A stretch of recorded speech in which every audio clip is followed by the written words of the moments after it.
నమస్తే, welcome to V3 news. నేను మీ Kadari. So ఈరోజు మనతో ఒక ప్రత్యేక అతిథి మనతో ఉన్నారు. సో సామాజిక విద్యార్థి ఉద్యమాల్లో చురుగ్గా పాల్గొంటూ ప్రతి విద్యార్థికి తెలంగాణలో సరైన విద్యా అవకాశాలు, స్కాలర్షిప్లు, ఫీజు రియంబర్స్మెంట్లు సరిగ్గా అందాలనే ఒక సత్సంకల్పంతో గత కొన్నేళ్లుగా ఉద్యమాన్ని నడుపుతూ ఎంతోమందికి, అంతెందుకు ఇవాళ హాస్టల్లో సన్నబియ్యం వస్తుంది అనంటే ఇలాంటి ఉద్యమకారులదే ఆ గొప్పతనం అని చెప్పాలి. సో మొత్తానికి ఈరోజు మనకు తెలంగాణ సోషలిస్ట్ స్టూడెంట్ అసోసియేషన్ వ్యవస్థాపకులు కూరెళ్ళ మహేష్ కుమార్ గారు మనతో ఉన్నారు. నమస్తే సార్. నమస్తే. So welcome to V3 news. Thank you. అయితే ఈ విద్యార్థి ఉద్యమాలకు మీకు ఎలాంటి సంబంధం ఉంది? గత 15 సంవత్సరాల నుంచి వెళ్ళి తెలంగాణ ఉద్యమం రాకముందు నుంచి వెళ్ళి తెలంగాణ ప్రాంతానికి జరుగుతున్న అన్యాయంలో భాగంగా మనం విద్యార్థి ఉద్యమంలోకి రావడం జరిగింది. దాంట్లో భాగంగానే తెలంగాణ ప్రాంతంలో విద్యార్థులకు జరుగుతున్న ఏదైతే అన్యాయాలు ఉన్నాయో ఆ అన్యాయాల మీద మేము అనేక ఉద్యమాలు చేయడం జరిగింది. దాంట్లో భాగంగానే మేము తెలంగాణ మూమెంట్లో కూడా అనేక ఉద్యమాలలో పాల్గొని ఈరోజు తెలంగాణ రాష్ట్రం సాధించుకోవడం జరిగింది. సాధించుకున్న తెలంగాణను 2014లో వచ్చిన తెలంగాణను ఏర్పడిన ప్రభుత్వంలో విద్యార్థులకు అన్యాయం జరగకుండా విద్యార్థుల పక్షాన అండగా ఉండాలని మేము మొదటి నుంచి కూడా పోరాటం చేయడం జరిగింది. ఎస్సీ, ఎస్టీ, బీసీ మైనార్టీల విద్య కోసం మేము కొట్లాడడం జరిగింది. సో మరి ఈ TSSCA అంటే తెలంగాణ సోషలిస్ట్ స్టూడెంట్ అసోసియేషన్ని ఎప్పుడు స్థాపించారు? అది స్థాపించాలనే ఆలోచన మీకు ఎందుకు వచ్చింది? అయితే దీనికి ప్రధాన కారణం ఏంటంటే ఈరోజు రాష్ట్రంలో అనేక కుల సంఘాలు ఉన్నాయి, అనేక రాజకీయ పార్టీలు ఉన్నాయి, అనేక ఉద్యమ సంఘాలు ఉన్నాయి. అయితే ఈరోజు తెలంగాణ సోషలిస్ట్ స్టూడెంట్ అసోసియేషన్ స్థాపించడానికి ప్రధాన కారణం తెలంగాణ సోషలిస్ట్ స్టూడెంట్ అసోసియేషన్ అనేది తెలంగాణ ప్రాంతం విద్యార్థులకు అన్యాయం జరగకుండా అండగా ఉండడానికి ఏర్పాటు చేసినటువంటి ఒక స్టూడెంట్ ఆర్గనైజేషన్, ఒక సంస్థ. కాబట్టి అది ఏ ఒక్క రాజకీయ పార్టీకి సంబంధం లేదు, ఏ ఒక్క కుల సంఘానికి సంబంధం లేదు, ఏ ఒక్క వేరే విద్యార్థి సంఘానికి కూడా సంబంధం లేదు. విద్యార్థి ఎస్సీ, ఎస్టీ, బీసీ మైనార్టీ విద్యార్థులకు అన్యాయం జరగకుండా విద్యార్థులకు విద్యకు అండగా ఉంటందుకు ఏర్పాటు చేసినటువంటి ఒక అసోసియేషనే తెలంగాణ సోషలిస్ట్ స్టూడెంట్ అసోసియేషన్ అని నేను తెలియజేస్తున్నాను. సరే మహేష్ గారు, ఈ యూనియన్, ఈ విద్యార్థి అసోసియేషన్ స్థాపించారు, బాగానే ఉంది. అయితే తెలంగాణ రాష్ట్రం సాధించుకున్న తర్వాత ముఖ్యమంత్రి కేసీఆర్ క్యాబినెట్లో విద్యకు ప్రాథమిక స్థానాన్ని కల్పిస్తూ ఉన్నత ప్రమాణాలతో ఇటు గురుకుల కానీ నిన్న మొన్నటి వరకు ప్రవీణ్ సార్ ద్వారా గురుకులాలు ఎంతో అభివృద్ధి చెందినాయి. అటైతేనేమి పీజీ వరకు, అంటే కేజీ నుంచి పీజీ వరకు ఉచిత విద్యుత్ అని చెప్పేసి అనేక విద్యా వ్యవస్థలో కూడా పెను మార్పులు తీసుకొచ్చారు. సో ఇది సరిగ్గా లేవంటారా? అయితే ఈ విషయం గురించి మనం చాలా క్లుప్తంగా, చాలా సూక్ష్మంగా మనం ఆలోచిస్తే, దాన్ని పరిశోధనలోకి తీసుకొని మనం మాట్లాడితే, అసలు తెలంగాణ రాష్ట్ర ప్రభుత్వం వచ్చినాక, తెలంగాణ రాష్ట్ర ప్రభుత్వం ఏర్పడ్డాక గురుకులాలు, సంక్షేమాలు, ఏదైతే విద్యా వ్యవస్థలు ఉన్నాయో అన్ని రకాలుగా అభివృద్ధి చెందాయని ఈరోజు తెలంగాణ రాష్ట్ర ప్రభుత్వం చెప్పుకుంటుంది. కానీ 100% ఎక్కడ కూడా అభివృద్ధి చెందలే. ఏదంటే గతంలో అంటే ఒకప్పుడు డాక్టర్ బాబాసాహెబ్ అంబేద్కర్ అయితే ఏదైతే చెప్పిండో, గోడలకు రంగులద్ది రోడ్లకు పెయింట్లు వేసిన విధంగా మనకు ఈ రాష్ట్రం మనం ఓన్లీ కలర్ భవంతులు చూసుకునే విధంగానే ఉంది తప్ప ఎక్కడ కూడా విద్యకు నాణ్యమైన విద్య లేదు. ఈ ఎస్సీ, ఎస్టీ, బీసీ విద్యార్థులు ఎక్కడ కూడా అభివృద్ధి చెందలేదు. గురుకులాలు ఇప్పుడు కరెక్ట్గా లేవని మీ ఆరోపణ? 100% లేవు. అంటే ప్రవీణ్ కుమార్ సార్ చేసిందంతా ఏం కనిపించట్లేదా మీకు? ప్రవీణ్ కుమార్ సారు త్యాగం చేసిండు. ప్రవీణ్ కుమార్ సారు అన్ని రకాలుగా దానికి ఒక ఇన్ఫ్రాస్ట్రక్చర్ వేసిపోయిండు. కానీ అక్కడ ఈరోజు ప్రవీణ్ కుమార్ సారు గురుకులాల నుంచి వెళ్ళిపోవడానికి ప్రధాన కారణం ఈరోజు రాష్ట్ర ప్రభుత్వం పూర్తి స్థాయిలో గురుకులాలకు బడ్జెట్ ఇవ్వకపోవడం, సహకరించకపోవడానికే ప్రవీణ్ కుమార్ సార్ ఈరోజు రిజైన్ చేసి వెళ్ళిపోవడానికి ప్రధాన కారణం రాష్ట్ర ప్రభుత్వం సహకరించకపోవడమే ప్రధాన కారణం అని నేను తెలియజేస్తున్నాను. అంటే గురుకులాల్లో విద్యార్థులకు సన్నబియ్యం ఇచ్చింది అది మా పోరాట ఫలితమే అని మీరు ఇందాక 100%. సో మరి విద్యార్థులకు సన్నబియ్యం పెడుతూ వాళ్ళకి సబ్ల బిల్ అయితేనేమి, కొంత స్కాలర్షిప్ అయితేనేమి అది ఇస్తున్న ప్రభుత్వాన్ని మీరు ఎలా ఆరోపణ చేస్తారు? అయితే ఈ విషయానికి మనం చెప్పుకుంటే సంక్షేమ హాస్టల్ మేము సన్న బియ్యము పెట్టాలని మేము కోరాం కానీ ఆ సన్న బియ్యం పాలిసుడు చేసి పెడుతున్న విషయం ఇప్పటివరకు రాష్ట్ర ప్రజలకు కానీ రాష్ట్ర యంత్రాంగాన్ని రాష్ట్ర ఉద్యమ నాయకులకు కానీ ఎవరికి కూడా ఈ విషయం పూర్తి స్థాయిలో తెలియదు.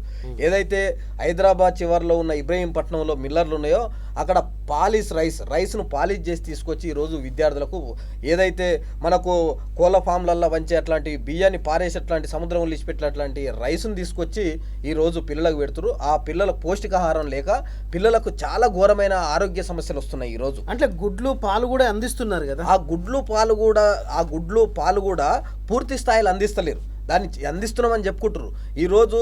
ఈరోజు సంక్షేమ హాస్టల్నే కానీ గురుకులాలనే కానీ విద్యార్థులకు పూర్తి స్థాయిలో పోషక విలువలతో కూడుకున్న భోజన సప్లై అసలు లేదు.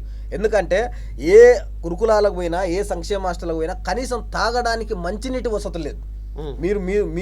మీరు రాష్ట్ర అధికారులు కానీ రాష్ట్ర ఒక ప్రభుత్వం కానీ ఒకసారి విజిట్ చేయండి, ఏ జిల్లాకు ఆ జిల్లాకు విజిట్ చేయండి. అసలు గురుకులాలలో ఏం జరుగుతుంది, అసలు తినడానికి తిండి పూర్తి స్థాయిలో ఉందా? కొన్ని సంక్షేమ హాస్టల్లో కొన్ని గురుకులాలలో భోజనము వసతికి వాళ్ళు ఒక కప్పుతో ఇస్తారట, ఆ కప్పు ఇంతతోనే సరిపెట్టుకోవాలని ప్రిన్సిపాల్ బెదిరిస్తారు. మీ దృష్టికి వచ్చిన ఎక్కడ తెలంగాణలో అది ఏదులాబాద్లో ఉన్న గురుకులాలనే కానీ, తర్వాత ఖమ్మం జిల్లాలో ఉన్న గురుకులాలనే కానీ, ఇంకా మహబూబ్నగర్లో ఉన్న గురుకులాలనే కానీ, తర్వాత సంక్షేమ హాస్టల్లో ఉన్న పరిస్థితుల్లో కానీ ఏంటంటే వాళ్ళు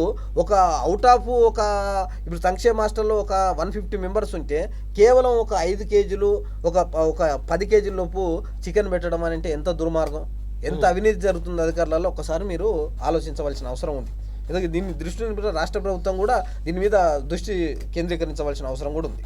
సరే, ఈ గత కొంతకాలంగా ఈ కరోనా చేయబట్టి కొంత విద్యా వ్యవస్థలోనూ కొంత పెను మార్పులు వచ్చాయి. సో మీరు ఈ డిగ్రీకి ఆన్లైన్ విధానం అనే దాన్ని తప్పుపడుతున్నారు. 100% ఒక నిమిషం అంటే విద్యార్థి జీవితం అది ప్రాబ్లం కాకుండా ఎలాగనైనా విద్యార్థికి చదువు అందాలి అనే ఒక సత్సంకల్పంతో రాష్ట్ర ప్రభుత్వం డీడీ ఛానళ్ళలో కానీ దూరదర్శన్ ఛానళ్ళలో కానీ ఉచితంగా అంటే ఇంత అమౌంట్ను ఖర్చు పెట్టుకొని విద్యార్థులకు విద్యను చేరవేసే క్రమంలో ఇప్పుడు మనం స్కూలుకు రాలేం కాబట్టి ఆన్లైన్ ద్వారా వెళ్తుంది. అసలు ఆన్లైన్ విధానాన్ని తప్పుపడితే ఎలా అందించాలి విద్యను మరి? అయితే ఈ విషయాన్ని మనం చూసుకుంటే ఇవాళ కరోనా కారణంగా రాష్ట్ర ప్రభుత్వం కానీ తర్వాత ప్రైవేటు యంత్రాంగం కానీ ప్రైవేటు విద్యా సంస్థలే కానీ మేము ఆన్లైన్ విధానం ద్వారా విద్యార్థులకు విద్యను అందిస్తున్నామని చెప్తుంది.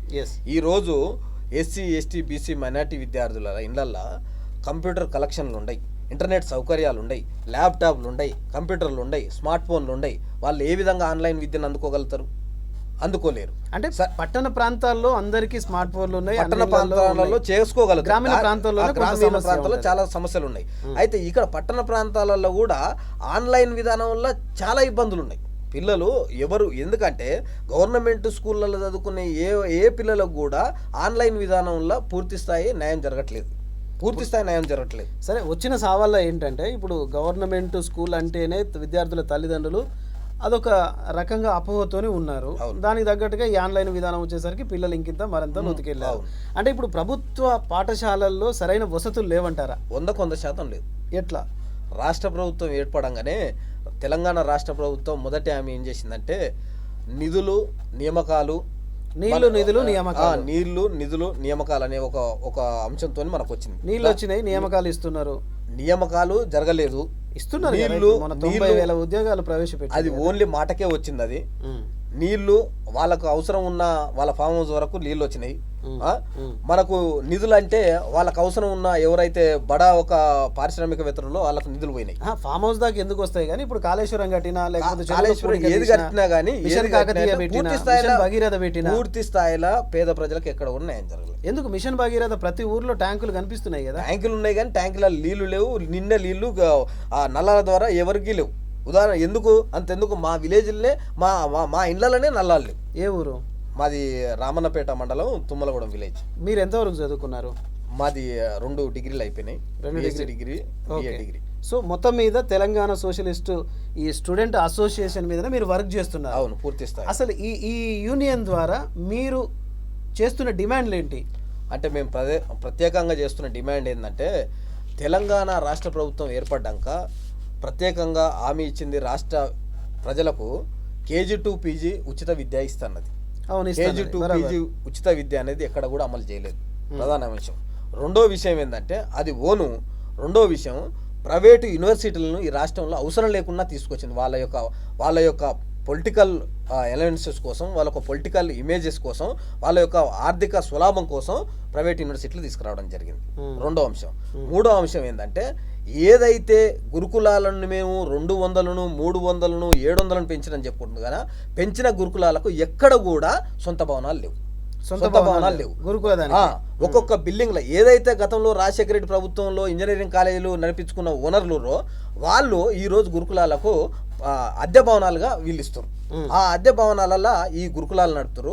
ఒక్కొక్క అద్దె భవనంలో 3 వేసి గురుకులాలు నడుస్తున్నాయి. ఒక్క అద్దె భవనాల్లో. ఉదాహరణకు మనకి ఇప్పుడు ఇక్కడ ఫిన్స్టన్ కాలేజ్ అని ఒకటి ఆదిలాబాద్ లో ఉంటది. దాంట్లో 4 స్కూళ్ళు ఉంటాయి ఒకటే బిల్డింగ్ లా. అదే నల్గొండ జిల్లాలో మన రామానంద తీర్థ ఒక స్కూల్ ఉంటది, రామానంద ఇంజనీరింగ్ కాలేజ్ అని అంటారు. దాంట్లో ఒక 4 స్కూళ్ళు ఉంటాయి. ఆ విధంగా గురుకులాలు గవర్నమెంట్ అంటే సంక్షేమ హాస్టల్. ఒకప్పుడు ఇంజనీరింగ్ కాలేజీ నడిపేటప్పుడు కూడా అంత బడ్జెట్ రాలేదు అతను ఓనర్లకు. ఈ రోజు గురుకులాల వల్ల వాళ్ళు ఎక్కడో అమెరికాలో హాస్టల్లో ఉండి ఈ గురుకులాల అద్దె భవనాల నుంచి వచ్చే గురుకులాల నుంచి వచ్చే బడ్జెట్ వాళ్ళు పూర్తి స్థాయిలో లబ్ధి పొందుతారు ఓనర్లు. వాళ్ళంతా రెడ్డి, వాళ్ళందరూ హ్యాపీ గురు. ఈ రోజు గురుకులాలను మేము నడుపుతున్నాం అని చెప్పుకునే ఏదైతే ఉందో అది పూర్తి స్థాయిలో శూన్యమైనదే కానీ ఎక్కడ కూడా ఎస్సీ ఎస్టీ బీసీలకు న్యాయం జరిగిన పద్ధతి లేదు. ఎక్కడ కూడా రాష్ట్ర ప్రభుత్వం ఏర్పడ్డాక ఎక్కడ కూడా పూర్తి స్థాయిలో గురుకులాలకు సొంత భవనాలు కట్టిన దాఖలు అసలు కూడా లేవు. ఈ రోజు గురుకులాలు అని బయటకు రావడానికి ఎంతో కొంత కారణం అంటే అది డాక్టర్ ఆర్ఎస్ ప్రవీణ్ కుమార్ యొక్క చెలవానే మనం ప్రధానంగా చెప్పుకోవచ్చు.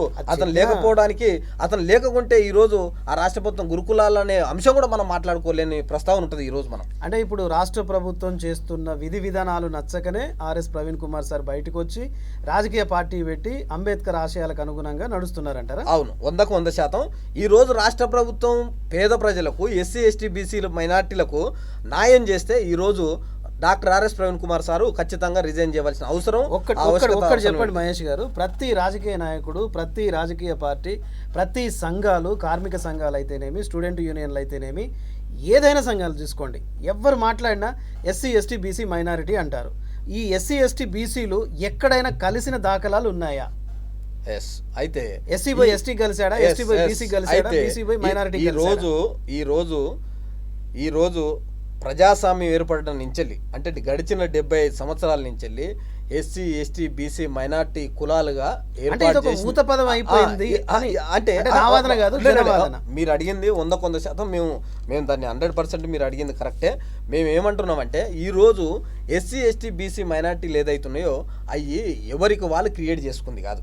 ఈరోజు అది ఒక గత కాలం నుంచి ఇక్కడ కుల వ్యవస్థను సృష్టించిన ఎవరైతే అగ్రకులాలురో వాళ్ళు విభజించు పాలించు డివైడేషన్ రూల్తోని ఈ కులాలను ఏకతాటిపైకి రాకుండా పొలిటికల్ ఏదైతే ఉంటుందో పొలిటికల్గా వాళ్ళ ప్రెజర్ తోటి వాళ్ళని వీళ్ళు కలుసుకోకుండా చేయడం వల్ల ఈ కులాలన్నీ కూడా కలవకుండా ఈరోజు విచ్ఛిన్నం కావడానికి ప్రధాన కారణం ఇప్పుడే కాదు, నాటి నుండి కూడా డాక్టర్ బిఆర్ అంబేద్కర్ మహాశయుడు ఈ ఎస్సీ ఎస్టీ మైనారిటీ బీసీ వర్గాలను ఏకం చేయడానికే ఆయన ఒక రాజకీయ పార్టీగా పెట్టి బహుజనులందరినీ ఏకం చేశాడు. అప్పుడు ఆయనను చాలా ఇబ్బందులు పెట్టారు ఏ సోకాల్డ్ పెద్దలు, ఎవరైతే అగ్రకులాలని చెప్పుకుంటున్నామో అదంతా.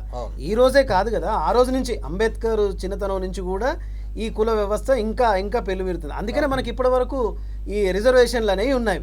అంటే ముఖ్యంగా ఇక్కడ మీ యొక్క యూనియన్ ద్వారా మీరు పోరాడే దాంట్లో నాకు ఒకటి అర్థమైంది ఏంటంటే ఇప్పటి వరకు పిల్లలకు కూడా స్కాలర్షిప్ రాలేదండి. దానిపై మీ కామెంట్ అంటే నేను ప్రధానంగా రాష్ట్ర ప్రభుత్వాన్ని ఒకటి ఏం డిమాండ్ చేస్తున్నట్టే మీ ద్వారా, తెలంగాణ రాష్ట్ర ప్రభుత్వం ఏర్పడి 8 సంవత్సరాలు అవుతుంది. ఈ రోజు తెలంగాణ రాష్ట్ర ప్రభుత్వం చెప్తుంది మన ఊరు మనబడి అనే పేరుతోటి మేము 7,000 కోట్లు మేము కేటాయిస్తున్నాము అని అంటుంది. నేను ప్రధానంగా 7,000 కోట్లు కేటాయించమని రాష్ట్ర ప్రజలు కానీ రాష్ట్ర విద్యార్థులు కానీ మిమ్మల్ని ఎక్కడ ఉద్యమాలు చేయలేదు, ధర్నాలు చేయలేదు, రాస్తారోకులు చేయలేదు. ఏదైతే పెండింగ్ అంటే రాష్ట్ర ప్రభుత్వం తీసుకొచ్చే ముందు వాళ్ళు ఏదైతే పెండింగ్ పెట్టుకురో, ఏదైతే విద్యార్థులకు ఇవ్వాల్సిన బడ్జెట్ ఉందో 3,500 కోట్ల రూపాయల స్కాలర్షిప్లు, ఫీజు రిమెంబర్మెంట్స్ అయ్యి రిలీజ్ చేయకుండా అది ఇదొక బూటకం మాటలు చెప్పడం ఒక రకంగా రాష్ట్ర విద్యార్థి లోకాన్ని ఒక రకంగా మభ్యపెట్టే విధానం. అంటే ఇప్పుడు పింఛన్లు ఇస్తున్నాడు కదండి, ముసలోళ్లకు 2,000 పింఛను, వితంతులకు 3,000 పింఛను, వికలాంగులకు 3,000 పింఛను, వాళ్ళకి బాగా ఇస్తున్నాడు కదా. మరి అంటే ఇక్కడ పింఛనీలు ఒక ఇంటికి తెలంగాణలో మన రెండో ప్రభుత్వం వచ్చే ముందు ఒక ఇంట్లో ఇద్దరు వితంతువులు ఉన్నా లేకపోతే ఇద్దరు ఎవరైతే వృద్ధాప్యం ఉన్నా కానీ ఇద్దరికి పింఛన్ ఇస్తాని ఈరోజు రాష్ట్ర ప్రభుత్వంలోకి రావడం జరిగింది. తెలంగాణ ఓటు బ్యాంక్ రాజకీయం అయితే అది చేసిండు, ఆ విధంగా చేసిండు. ఈ రోజు ఒకరికి ఇస్తుండు అంటే ఒకరికి పింఛన్ ఇస్తుండంటే ఏదో వాళ్ళ ఇంట్లోకి వెళ్ళి ఇస్తలేడు.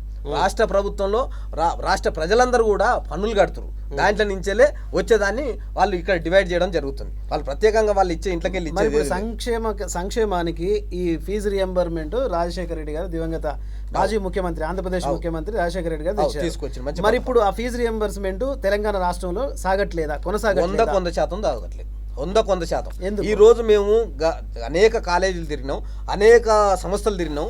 ఈ రోజు తెలంగాణ రాష్ట్రంలో డిగ్రీ విద్యా విధానాన్ని మొత్తం పడగొట్టాడు. ఒకటి. రెండో విషయం ఏంటంటే ఏదైతే టెక్నికల్ ఎడ్యుకేషన్లు ఉంటాయో ఒకప్పుడు 100% నడిచే టెక్నికల్ ఎడ్యుకేషన్లో ఈరోజు 80% టెక్నికల్ ఎడ్యుకేషన్లు మొత్తం పడిపోయినాయి. ఈరోజు ఇక్కడ మొత్తం కూడా డబ్బుతో కూడుకుంది. ఈరోజు మీరు చూడండి, ఒకప్పుడు ఎస్సీ ఎస్టీ బీసీ మైనార్టీ విద్యార్థులు మొత్తం స్కాలర్షిప్ బేస్ మీద చదువుకునే వాళ్ళు. ఈరోజు స్కాలర్షిప్లు రాక సర్టిఫికెట్లు తీసుకోలేక చాలా అనేక రకాల ఇబ్బందులు పడి ఆత్మహత్యలు చేసుకుంటారు. కోర్సులు అయిపోయి సర్టిఫికెట్ రాక అయిపోయిన కోర్సులు సర్టిఫికెట్ ఇంట్లో పెట్టుకొని అనేక ఉద్యోగ ప్రయత్నాలలో ఉద్యోగాలు రాక ఈరోజు ఉద్యోగాలు లేక అనేక విద్యార్థులు చనిపోవడం మనం లైవ్లో చాలా మంది ఈ మధ్యల కాలంలో చాలా మందిని చూసినాం. ఆత్మహత్య చేసుకుంటారు. చిక్కడపల్లి సెంట్రల్ లైబ్రరీ దగ్గర కూడా చాలా మంది విద్యార్థులు, చిక్కడపల్లి తర్వాత మనకు అఫ్జల్గంజ్ లో సెంట్రల్ లైబ్రరీలో, ఉస్మానియా యూనివర్సిటీలో, కాకతీయ యూనివర్సిటీలో అనేక మనం ఈ రోజు అంతెందుకు ఇప్పుడు ప్రైవేటు ఏది మన కోచింగ్ సెంటర్లు ఉన్నాయి. ప్రైవేట్ కోచింగ్ సెంటర్లు నోటిఫికేషన్ వేస్తున్నానగానే ఉన్న ఒక జిల్లా కేంద్రాల నుంచి వెళ్ళి విలేజ్ ప్రాంతాల నుంచి వెళ్ళి 100,000 మంది విద్యార్థులు వచ్చి కోచింగ్ సెంటర్లో జాయిన్ అయ్యి లక్షలు కట్టేసి వాళ్ళ యొక్క సంస్థల డెవలప్మెంట్ అవుతుంది కానీ విద్యార్థులకు వాళ్ళ అభివృద్ధికి నోచుకోలేని పరిస్థితి. దీనికి అంతటి ప్రధాన కారణం ఏంది? రాష్ట్ర ప్రభుత్వం. వాళ్ళు ఒక పిలుపును రాష్ట్ర ప్రభుత్వం ఏంటంటే రాష్ట్ర ప్రభుత్వం అంటే ఇంటికి ఒక పెద్ద నాన్న పాత్ర ఉండాలి. రాష్ట్ర ప్రభుత్వం తండ్రి పాత్ర. ఆ తండ్రి పాత్ర ఏ విధంగా నిర్వహిస్తుంది? ఎంత మభ్య పెడుతుంది? నేను ఉన్న డిమాండ్లను నెరవేర్చలేదు, ఉన్న కోరికలు నెరవేర్చలేదు, లేని డిమాండ్లను లేని కోరికలను తెర మీదకి తీసుకొచ్చి ప్రజలను మభ్యపెట్టి విద్యార్థులను ఒక రకమైన దుర్మార్గమైన పరిస్థితిని క్రియేట్ చేస్తుందంటే ఈ రాష్ట్ర ప్రభుత్వం తీవ్రంగా మనం ఖండించాలి. ఈ రాష్ట్ర ప్రభుత్వం మళ్ళా కూడా మనం ఓట్లు వేయకుండా మన ప్రభుత్వంలో రానియకుండా చూడవలసిన బాధ్యత అవసరం ఎంతైనా ఉందని తెలంగాణ సోషలిస్ట్ స్టూడెంట్ అసోసియేషన్ తరఫున డిమాండ్ చేస్తున్నాను. ప్రజలను కూడా నేను హెచ్చరిస్తున్నాను. మరి ఇదే రాజకీయ పార్టీకి కార్యకర్తలుగా రంగు జెండాలు మోసే ఒక కరసేవకులుగా ఉంటున్నది విద్యార్థి సంఘాలే కదా. రాష్ట్ర ప్రభుత్వానికి విద్యార్థి సంఘాల మద్దతు ఉంటుంది కదా 100%. ప్రతి సమస్య జరిగినా, ప్రతి గొడవ జరిగినా, ప్రతి మీటింగ్ అయినా, 100%, ప్రతి వాదనకైనా రేపు పోయి అని మాట్లాడరా అని చెప్పాలనుకున్నా కానీ విద్యార్థి లోకమే కదా రంగు జెండాలు మోసేది. మరి వాళ్ళు ఎట్లా అంటే విద్యార్థులు తప్పు చేస్తుంటే ఈ రోజు ఏదైతే రాష్ట్ర ప్రభుత్వానికి ఉన్న విద్యార్థి నాయకత్వం ఉందో ఆ రాష్ట్ర ప్రభుత్వానికి అనుసంధానంలో నడిచే విద్యార్థి నాయకత్వం 100% కూడా విద్యార్థి నాయకత్వం ఎక్కడ కూడా విద్యార్థులకు న్యాయం జరిగిన దాఖలు ఉన్నాయో ఒకసారి మీరు లైవ్లోకి నాకు డిబేట్కు రమ్మనని నేను మాట్లాడతాను. ఎందుకంటే ఈరోజు విద్యార్థి నాయకత్వం నిజంగా వాళ్ళు విద్యార్థులకు న్యాయం జరుగుతుందనంటే ఈరోజు ఇంతమంది నిరుద్యోగులు ఆత్మహత్య చేసుకోపోదురు. ఈరోజు 100 మందికి స్కాలర్షిప్ రాక ఈ సర్టిఫికేట్లు కాలేజీల నుండి వాళ్ళు ఊర్లలో బర్రెల కాసుకుంటారు, చిలకలలో పని చేసుకుంటారు. అది వాళ్ళు ఏది మన ఈ మధ్యన కూడా మనం ఒకసారి చూసిన ఒక అమ్మాయి బర్రెల కాస్తున్న ఫ్రెండ్స్ అని చెప్పి బర్రెల కాస్తున్నది కూడా. తర్వాత ఇది ఏది మన పనికి పోతురు, ఎక్కడ మన కూలి పనిలోకి పోతురు, రకరకాలుగా ఇబ్బందులు. హోటల్లో పనిచేస్తురు, పెయింటింగ్లు వేయబోతురు, వైన్ షాప్లలో. ఇప్పుడు ఇంతెందుకు కూతవేటు దూరంలో నాకు తెలిసిన చాలా మంది విద్యార్థి మిత్రులు చికెన్ షాప్ నడిపించుకుంటారు, డిగ్రీలు పీజీలు చేసి చికెన్ షాప్ నడిపించుకుంటారు. ఉపాధి లేదు.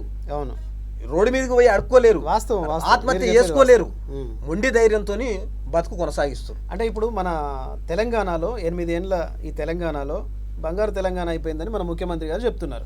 సో ఇప్పుడు సంక్షేమ హాస్టల్లో కనీసం వాళ్ళకి విద్యకు ఎట్లాగూ మీరు చోటు కల్పించట్లేరు అనేది ఒకటి మీరు చెప్తున్నారు. కనీసం హెల్త్కి ఏమైనా అయితే ఈ విషయం గురించి మనం మాట్లాడితే వాస్తవానికి ఎక్స్పెషల్లీ రెసిడెన్షియల్ స్కూల్లో అయినా సంక్షేమ హాస్టల్లో అయినా యూనివర్సిటీలు అయినా రాష్ట్ర వ్యాప్తంగా ఉన్న ఏది తీసుకున్నా కానీ విద్యార్థిగా ఏ స్థానం తీసుకున్నా కానీ ఈరోజు మనకు అసెంబ్లీ సమావేశాలు జరిగి కేవలం ఒక 1 వీక్ అవుతుంది. అసెంబ్లీ సమావేశాలల్లో విద్యా వ్యవస్థ గురించి కానీ విద్యార్థులకు సంబంధించిన గురించి కానీ ఎక్కడ కూడా అసెంబ్లీ సెక్షన్ల హౌస్లా ఎక్కడ కూడా మాట్లాడిన దాఖలు లేవు. విద్యార్థుల పక్షాన మాట్లాడిన మినిస్టర్లు లేరు, ఎమ్మెల్యేలు లేరు. చివరికి ముఖ్యమంత్రి గారు కూడా విద్యా వ్యవస్థ గురించి మాట్లాడలే.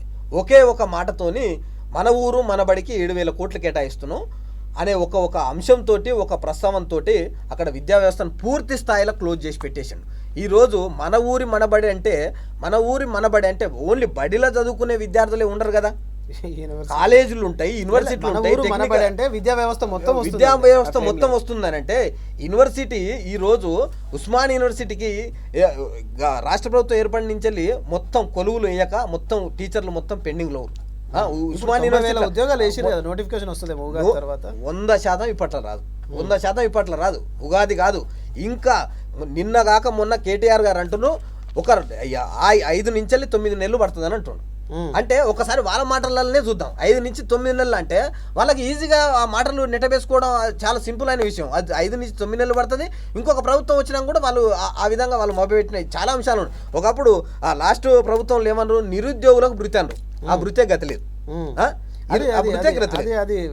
అంటే ప్రతిది కూడా ఈరోజు సంక్షేమ హాస్టళ్ళు ఉన్నాయి.